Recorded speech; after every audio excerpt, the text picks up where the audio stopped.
Welcome to Hobby Collab Satellite Studio.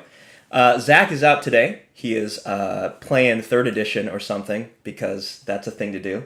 We're not going to do that. We're going to talk about 4th edition today. Soon I'll be joined by Stephen, who is a much cooler and younger version of Zach, if you don't know that. First, we got to do our normal promo stuff. So, first of all, if you haven't heard of the Chaos Bretonnia army I've been working on, basically I'm putting together an army and I want to know about your Chaos Warband, your Slaves to Darkness Warband. Leave a comment on this video or join the Discord. Tell me a little bit of lore, tell me a little bit about your warband, tell me your color scheme, yada yada yada. And if I like it, I'll paint it, add it to our army. You'll get to see it played on stream. That'll be fun. Also, if you haven't already, like and subscribe. We appreciate those. Tell us what you're thinking about the Flesh Eater Court rules today. Are we feasting or are we feasting? Yeah, I'm going to bring Stephen in. Stephen, we feasting or no? Hello. We're Hello. always feasting. We're always feasting. But yeah, this is an interesting update. We kind of predicted this update yesterday, and I don't think we were wrong. But there's a few little interesting bits in here that I think are worth talking about, that hopefully Flesh Eater Court players will be excited about. Yeah. Yeah. I'm What's your gut check here? What's your initial thoughts? Yeah, it seems fine. Like, I think the changes are, they've streamlined a lot of things. I think they've put more weight on taking Ushoran, which is cool, because I think you should take Ushoran because he's awesome. Yeah. But yeah, I think we kind of said yesterday this was the last book out of the door for 3rd, and it was most likely written with 4th in mind. I think that's probably true given how little has changed here. But there's been some tweaks to some stats. So yeah, I think this is fine. I think if you've got a Flesh Eater Court army now and you enjoy playing it, I don't think that's going to change. Yeah, if you know the rules for Flesh Eater Courts now, you know them for 4th. So yeah, I wouldn't throw out your 3rd edition battle tome. I would maybe hold on to it because it might literally just be the same book. There's a lot of things that with are very some similar. pretty colors added. So all right, yeah, let's get into it. Let's talk about these battle traits. Yeah, so we have we have the Noble Deeds, which is exactly the same as what it was. So if you fight, you get some points. If you try and cast a spell or a prayer, you get some points. Which, and you can have up to 6, and a minimum of 0. And then you can spend these. So if you have 6, they've kept the feeding frenzy. So if you've got 6 points on a character, everyone within 12 inches gets an extra attack on their profiles. And it doesn't say including the companions, so that's good for mounted units. Mm-hmm. You do get that. And then you have the Muster Guard and the Summon Loyal Subject abilities, which are, I think, unchanged. If you spend... You can do it any number of times. You can do it with any number of points. You spend 1 or 2 points. You bring Serfs back within 12. If you spend 2 points, you get a Knight back. And then if you've got a unit that's dead, you can burn all 6 points to bring a unit back at half strength. Seems the same. Doesn't have any restriction on you can't reinforce units that you bring back, so you can still do that. And then they have Royal Blood, which means all your vampires, like your big aberrants, they heal D3 in your hero phase. So, pretty standard battle traits. I think we noticed when we first read this, oh no, they've lost the delusions. The delusions were really cool. They haven't lost them, they've just gone somewhere else. Yes, which we'll get to shortly.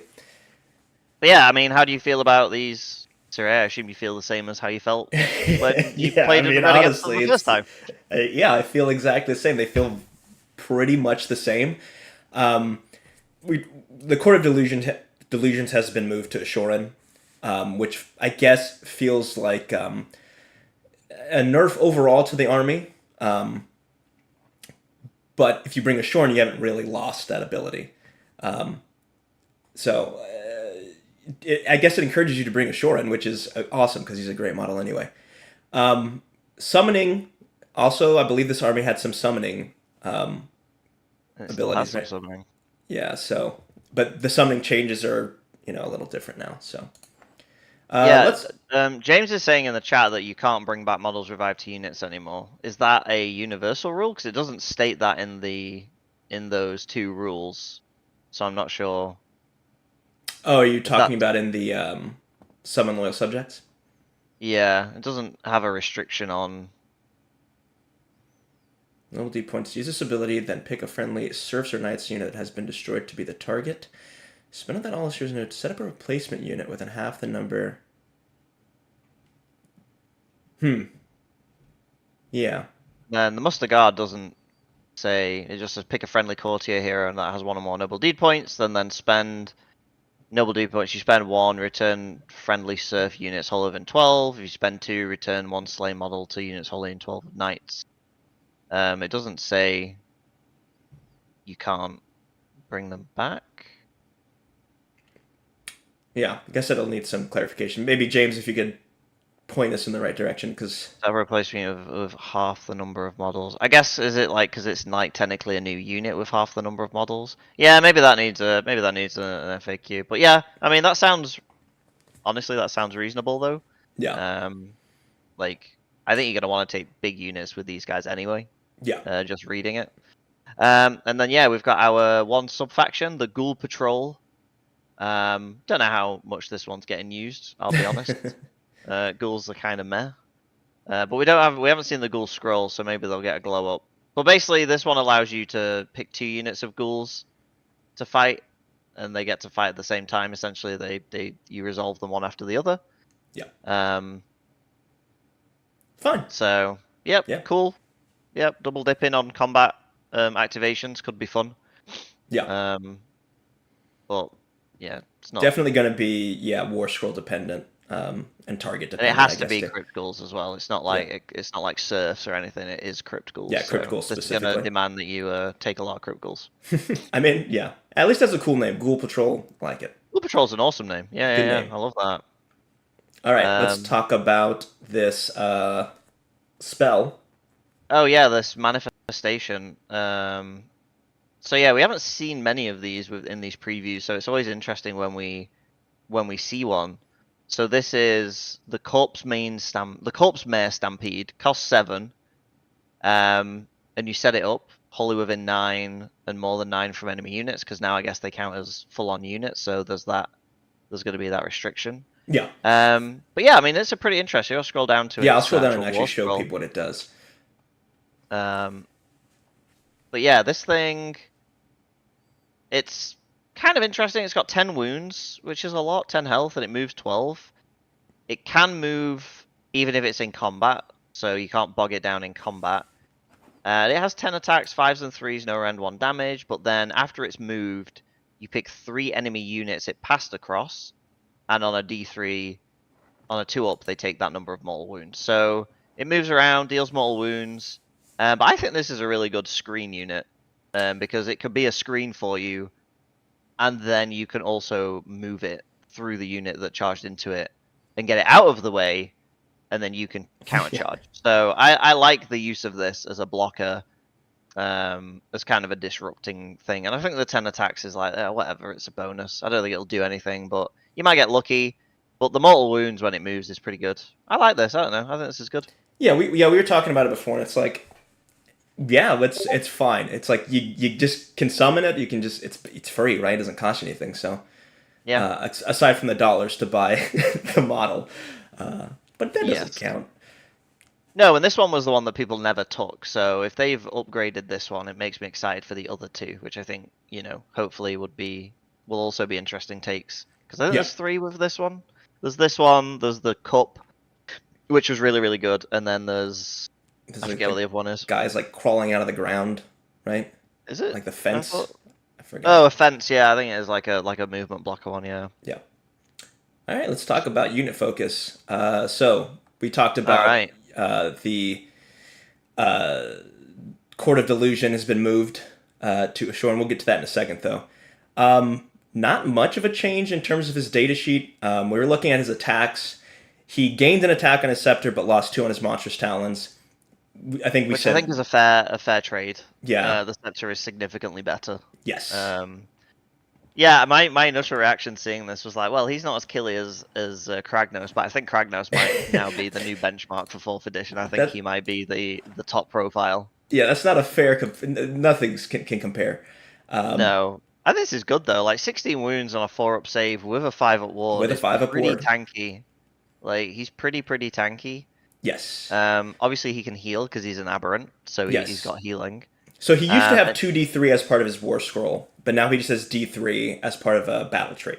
yeah, he has no additional healing. Yeah. He doesn't get bonus healing. He does get though the Carrying King ability where his feeding frenzy effect is 24-inch bubble as opposed to 12, which I think is great. I think that's really good. The fact that he can impact your whole arm, and he's on quite a big base as well. So 24 inches from his base in either direction is quite a lot of the board. Mm-hmm. You know, it gives you a lot of room to move while still keeping everyone at +1 attack. And then his spell is pretty interesting. Makes someone hit themselves, so you pick a unit. It's got a decent range as well. 18 inches is pretty chunky, but if you get this off, you pick one of their melee weapons, and then they just hit themselves with it. So, going back to Kragnos, you can make Kragnos brain himself with his big hammer. Yeah. Exactly. So I like that. I think that's a good way of getting some cheeky extra damage in if someone's got a really meaty profile. Yeah. Yeah, pretty interesting spell. Very interesting on monsters, considering how many have gone down to 4-up saves. Yes. So yeah, that damage is just hitting that much harder now. Yep. He has Shroud Cage Fragment, so he gives Strike Last out to units in combat with him if you can roll over their control. So against infantry, I think this is going to be pretty good, making infantry units strike last against him, because most infantry is 1 to 2 control. Mm-hmm. So that's pretty solid. And then yeah, so then he has the delusions. Essentially, they move the delusions to Ushoran, because he is the epicenter of the delusion, which makes sense. He is the cause of the delusions. He's the cause of the curse, so it makes sense that he would be the thing that gives them out. And you get to pick one at the start of your in your hero phase, and it lasts until your next turn. And these are all pretty decent buffs. 1 to wound rolls against monsters. Add 1 to run and charge rolls. Add 1 to save rolls while you're on objectives, and add 1 to hit rolls if they charged for heroes. So these are all pretty nice extra buffs. Yeah. Well, obviously, yeah. Does Ushoran pass the Indrasta will I survive check? No one does. No, Indrasta will tear this guy to pieces. Yes. Pretty comfortably. The ward might help him. Might. Might. Yeah, but she's gonna bring some pain. But yeah, he's really good. I think now with him having the delusions and the stop hitting yourself spell, Mm-hmm. I think he's a pretty. I don't know. I feel like he's an auto include. Yeah, the really epicenter of solid delusion buffer. is just so good. Yeah, and the aura of your frenzy being bigger, I think, is really strong. Obviously, you want to keep that on him, so you don't want to spend his points to keep the +1 attack buff up. But having +1 attack for all of your weapon profiles across the whole army is a not insignificant damage buff. Like, that is pretty massive. Yeah. So yeah, I think you want to take this guy. I'm very curious how many points he costs, like everything, because this is a very good profile. He's good in combat. He's survivable. He has army buffs. He has a good spell. Like, he's got a lot going on here. He's also a 2-cast wizard. He can do his crazy spell and he can do something else. And I remember from 3rd edition book, the Flesh-Eater Cult spells were pretty good. From what I remember. So, yeah. I mean, he just seems like an all-around good centerpiece, right? He buffs, he hits. He's not super easy to remove unless Indrasta's anywhere. Yeah. Yeah, I think he's really good. Cool. And also, I just want to say thanks, Super Edie, for the gifted membership. Appreciate that. If any of you watching want to support the channel, super chats and gifted memberships are a great way to help. All right, let's talk about this Marrowscroll Herald. Yeah, you take us through this guy. All right, cool. So I'm going to bring up his old sheet real quick. I think we were saying he looks pretty similar, but like pretty good. So he has 5 health, 5 wounds, just like he used to. You're not bringing this guy for his attack profile, but it's fine. It seems to be pretty much in line with what we've been seeing. So the King's Entreaty. So pick an enemy unit in combat with this unit to be the target.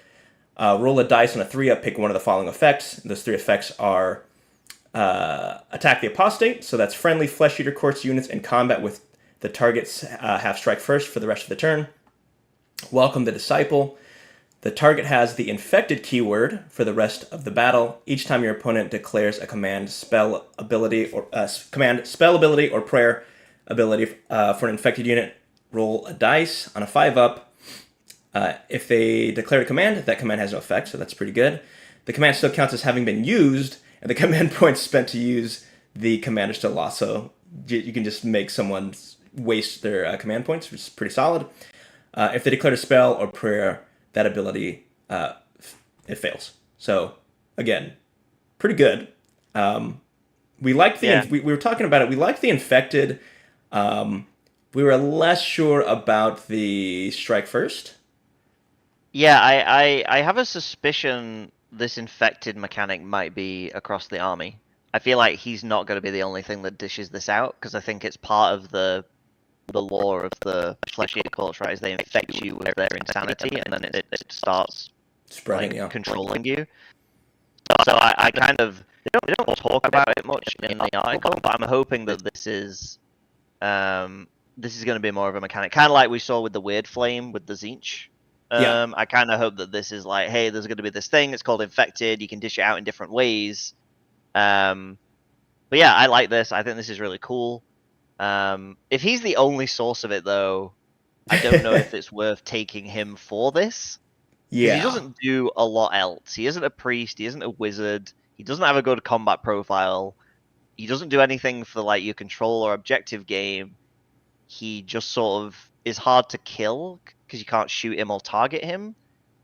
And he makes things not work on your end a little bit. So I'm like, if this is the only way of giving you infected, I don't know if you'd run this guy.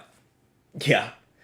You'd mentioned the passive, don't shoot the messenger, which is while this unit is not in combat and is wholly within combat range, so 3 inches of 3 or more friendly Flesh Eater Courts models, he can't. Yeah. He's invisible. And obviously that's good because. Yeah, and it's good because he's a hero, so he has the noble deed point, so he's basically an unkillable noble deed point delivery system. Yeah. Bringing guys back, like giving out the buff. So, like, I think he has value because you literally cannot target him. He's not visible, so you can't do anything to him if there's 3 guys around. Yeah. So that is really strong. I just don't know if it's enough. Like, because this army is very hero heavy. Yeah. And they have a lot of heroes that they could choose from. Like, I don't know if I'm picking this guy over, like, Gormain, who's awesome. Right? Yeah. It's just like, he's maybe not shining out, shining brighter than any of the other heroes. Yeah, but he's very cool. He's interesting. Yeah. Let's talk about the Crypt Guard. The Crypt Guards. Right, these are the new ghouls. Yeah. Like the new ones they did. So yeah, these guys, I don't think these guys have really changed all that much. 6-inch move, 6-inch save, 6+ save, 1 health, 1 control, 3 attacks each, 4s and 4s, rend 1, damage 1. If you do any damage to a unit during their attacks, they cannot use commands until the start of your next turn. So these guys shut off commands for a whole turn for your opponent. Yeah. If they do any damage. Are they going to do damage? I don't know. They have a lot of attacks. Like, this unit has, like, 31 attacks with a champion, so for 10 guys, which is quite a lot. But the cool thing they do get, which has changed, so if they are within combat range of a Flesh Eater Court hero, the hero and this unit gain a ward of 5. Rather than the regular death save of 6. Mm-hmm. That's changed because they used to just have a ward of 5, And Yes. if they were near a hero, they would give the hero the ward of 5, I believe. Yeah, So this is a they would bit give of a them a nerf. +1 to their ward. So if they had a Oh, 5, that's they would right. go to 4. Yeah, so they don't give Ushoran the 4 ward anymore. No. They did lose a little bit of durability. They used to be a 5-up save. They went to a 6. Yep. So that's, you know. Yeah, but again, if you've got the curse on these, they've got 4 attacks each. That's just a bucket of dice. Yeah. Yeah, I don't know. These guys seem fine. I think if they stay at the price point they were at, I think they're still good and still viable. Yeah. Losing that 1 to their save doesn't change the role of the unit, No. so. No, they're there to really make the wards better for the heroes, which, yeah. Yeah. Control 1 being is pretty, like, I'm surprised they're not Control 2. I feel like these guys are kind of what you want to be holding objectives with, but... Yeah, that's a good question. I'm trying to figure out... John is our resident Flesh Eater Courts guy. I want to say he used to bring these in as reinforced, so he'd bring these in big blocks. Yeah, like a block of 20. Yeah. I mean, that is a boatload of attacks. Yeah. If you can... Like, they have gained an attack. Yeah, And now if you've got the Frenzy on, that's 4 each. And the 3-inch range, right? So... Yeah. That's a ton of attacks. Yeah, Potentially. yeah, this is... but they die to a stiff breeze if there's Yeah. no heroes near them, because 6-up with a 6-up is not going to keep you around when you've got 1 wound. Yeah, not exactly... Yeah, they're a good unit. I think they're solid. They're really good. Yeah. I would take them as my core guys, I suppose. Let's talk about the Royal Zombie Dragon. And this is... You mentioned this is the guy without a guy on top of him. This is just the monster, yeah. This is just a Royal Zombie Dragon pet. Like, it's got no handler, it's got no rider, it's just the monster. Yeah. So, yeah, movement of 12, 4-up save, 14 health, 5 control, pretty typical monstery profile. Does it pass the Indrasta check? God, no. Indrasta kills one of these on the way to kill another real monster. I don't even think this would register as a real monster to Indrasta. It gets no save against Indrasta. Like, it gets no armor save. She just kills it. You know what this reminds... You know what Indrasta reminds me of? It reminds me of the... Sorry, this is a 40k thing. Do you remember the Tau rail cannon? When it would go through... And it was like everyone was terrified of it, and then it ended up not being that big of a deal. Yes. I wonder if that's going to be like... If that's a case of Indrasta Indrasta. is the new rail cannon for monsters. Yeah. She just She basically flies out of is. the sky. Yeah, she is. Yeah, she moves 1,000,000 miles an hour and just tears through your biggest Yeah. thing, so... Well, the good news is this doesn't have to get Indrasta because it can deploy off the board, so it can hide. It can hide until the opportune moment and hide from Indrasta because it has vantage points. So it has its own deep strike ability, which I think is really cool. It basically stays high in the sky, watching the battle, and then chooses when it's going to come down. And it has the typical deploy 9 inches from enemy units. And then it's one key ability that it has. It has its own rampage because it's a monster, obviously. Mm-hmm. It gets the Tokyo Drift from the old Yes. ogres. Yeah, I want to say... Yeah, I can't say Beast Claw Raiders, yeah. Yeah, with Beast Claw Raiders. So yeah, so on a 3-up you can move 2d6, and if you pass through a unit, you can choose one and inflict D3 mortals at the end of the movement. Yeah. Obviously, with this thing, it's got a massive pie plate of a base. Yeah. So you're not going to move over a unit, I don't think, very often. But you can shuffle around, right? You can just pass over one guy and it still counts, right? You don't really have to move too far. So I think you're going to be able to trigger that fairly often. But it's an extra 3 mortal damage, so it's nice. And then we didn't really talk about its weapon. So it's got a 10-inch breath attack. Fine. D6 hits. Which okay. I mean, 3 damage. Rend 1 is like whatever, but... And you can fire it in combat, so that's kind of good. You Yeah. can kind of be breathing things in combat. And then it's got 3 attacks of its more. 4s and 2s, standard monster profile, Rend 2, 3 damage, pretty good. And then it's got 7 claw attacks, 4s and 2s again, Rend 1, 2 damage. So, like, it's fine. Yeah. If you're doing the Monster Mash list, if that's still a subfaction, I think, this is a decent scroll. I think you won't be sad to have these. Also, you can deploy as many of them as you want in the thing. So if you take 3 of these, you just have them deep strike which I think is really good. I think it makes it makes the list more interesting and a bit more viable because you can just keep them off the board until you really need to until bring them Andras down. is dead, yeah. Yeah, or until your guy riding the Terrorgeist has got 6 points, so they get +1 attack to everything. Yeah.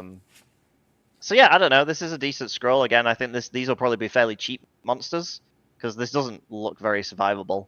No. 14 health is not.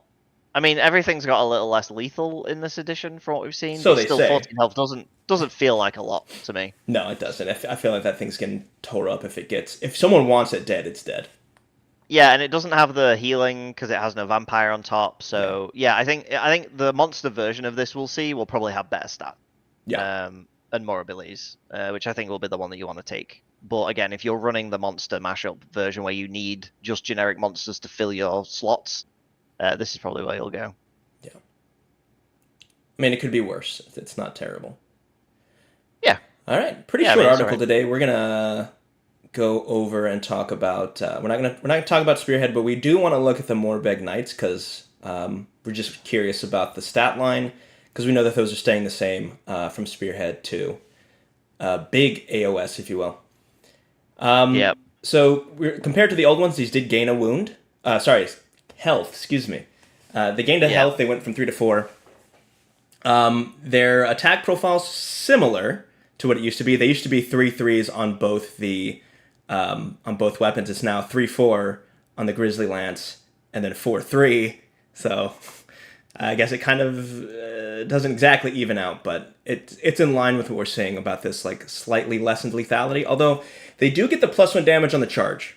So yeah, I mean these guys are really damage. killy. Like these guys are slappy. Like they've got 5 attacks base.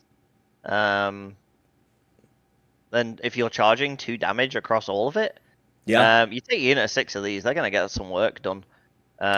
Especially if you give them the if they have Feeding Frenzy and they get like the +1 to hit on charges and stuff, like these guys are gonna tear through units. Yes, they've only got 1 Ren, but like they've got a bucket of really solid attacks. Everything that connects is gonna do a lot of damage. And yeah, the extra health I think makes a huge difference to these. Yeah, I think running these in units of 6, 100%. Is the way to go. Ooh. All right. I mean, that was a pretty quick run through the article today. What are we talking about tomorrow? Looks like Fire Slayers. Well, it's Saturday, so it'll be Monday, right? Yeah. Sorry, Monday. So that's going to be Fire Slayers. Fire Slayers on Monday. I wonder if they're going to get a new hero this edition. I hope so. I don't think it'll be. They haven't been showing off any new models in these previews, but yeah, Fire Slayers could use a little love in more than one respect, honestly. Yeah. All right, chat. Let us know what you guys are thinking before we close up. I think we're excited, if not, people not like blown away because it's a lot of the same. Yeah, I think the bigger focus on Ushoran is a big win. I think encouraging people to take the centerpiece models for your armies is good. I would always want that to continue. Be curious to see. Yeah, I think this army is one of those armies that benefits greatly from its heroes and its buffs, overlapping of buffs to make the sort of quite mediocre units do better. So I'd be curious to see some more of their heroes, see what other synergies we can get, and also what the other subfactions are, because definitely don't really know about the Ghoul Patrol. Ghouls fighting. Yeah, the Ghoul Patrol doesn't feel that great, but I'd be curious to see what other ones they get. But yeah, I mean, not a faction I play, but I think they're a really cool army. I like that they're still leaning into the lore of them. I hope that infected thing is a common rule across the army, and there's other ways to give that out, because I think it's a really nice effect. Yeah, making people basically just reject buffs and commands because they're slowly going insane. I think is really cool. So, So we're going to be playing Flesh Eater Courts tomorrow. John's going to be coming in, our Flesh Eater Courts player. So we're going to get his take on it. Although, like I said, I don't know how different anything is. So if you want to see a seasoned Flesh Eater Courts player, tune in tomorrow for that. All right, I'm going to end this poll. Looks like people are pretty happy with the rules. So I think we'll leave it at that. All right, I'm going to Awesome. say bye to you, Stephen, then I'm going to do our last All little right. bits of promo. Thanks for All right. stopping by. See you, everyone. Thanks for Bye-bye. having me. See you soon. See ya. All right, so quick reminder, if you want to take part in the Chaos Bretonia army, join the Discord. There's a channel called Calling the Banners. Leave me a little bit of lore, leave me a color scheme, maybe drop a picture of your Chaos Warband. It doesn't have to be Age of Sigmar. It can be from fantasy or 40k. I can reinterpret it. Let me know. Drop it in. We'll add it to the army. All right, I'm going to close this out for today. We'll see you guys later. Bye-bye.